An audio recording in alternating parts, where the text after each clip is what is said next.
दमन-दीव भाजपा के प्रत्याशी लालू पटेल के पुत्र ने चुनाव के दौरान की दादागिरी। एक और जहां दमन-दीव में लोकशाही का पर्व ऐसा मतदान पर्व मनाया जा रहा था, तब दूसरी ओर दमन के भाजपा के प्रत्याशी लालू पटेल के पुत्र ने तनुज पटेल नामक स्थानीय अग्रणी को जान से मार देने की धमकी दी थी। जाहिर जनता के बीच में जान से मार देने की धमकी देने से मामला गर्मा उठा था, जिसके चलते कच्चीगाम मतदान केंद्र से लोगों का बड़ा हुजूम कच्चीगाम के पुलिस थाने पहुंच गया था।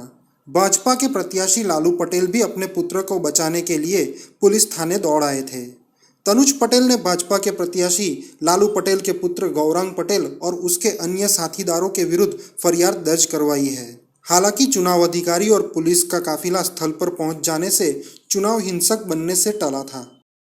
तनुज छगन पटेल रहवासी कच्चीगाम नानी कोड़ीवार। घटना में एम गई थी कि अमे अमारा पोलिंग बूथ पर होता, अमे वोटिंग करने 500 मीटर दूर जे इलेक्शन दायरा में नहीं आए दूर होता।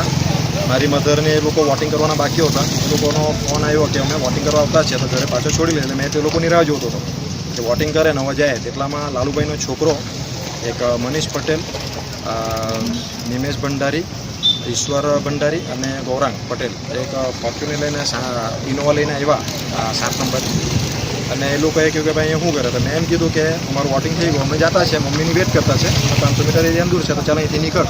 મેં કહું ભાઈ નીકળો, લોકશાહીમાં આ તો નહીં મળે। તો એમ કે જો નીકળી જાય ને તો પછી તું જાનથી મારી લખા। 23 તારીખે રિઝલ્ટ આવ્યું ને પછી તું જાનથી મારી લખા। મેં કહું ભાઈ જાનથી શું કામ મારી લખવાનું, તો હું કહ્યું તને એમ કે તું જાનથી મારી લખા નીકળ। મેં કહું ભાઈ નીકળતો છે, મેં 500 મીટરના એરિયામાં બી નહીં થઈ, મેં તો મારી મમ્મીની વેટ કરતો છે, મમ્મી આવે એટલે ચાલી લો, મારે શું લાગે વર્ગે તો કીધું બધું બગાડતો છે ને આવું છે તેવું છે। મેં કંઈ બગાડ્યો, લોકશાહી છે, જેને વોટ આપવાનો હોય તેને આપે।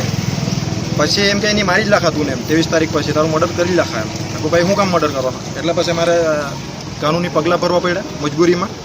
પછી એમના ફાધર જે હમણાં સાંસદ બીજેપીથી કેન્ડિડેટ છે એ અહીંયા આવ્યા અને એક રિક્વેસ્ટ કરવામાં આવી કે ભાઈ આવું ન કર। એ લોકો બી એમ કહે કે પછી આવું કરશે તો એમણે ગેરંટી લીધી છે કે હવે પછી કંઈ નહીં થાય ને હવે પછી કંઈ બી થાય તો સાંસદે પોતે કીધું છે લાલુભાઈ કે મારી ગેરંટી।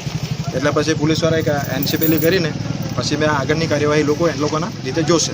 ભયભીત છે, પબ્લિક ભયભીત છે કે હવે બૂથ લેવલ પર જઈને કાને વોટિંગ કરે છે, મન ફેરવાઈ જાય તેવું એ લોકોનું રાજકારણ ચાલતું છે।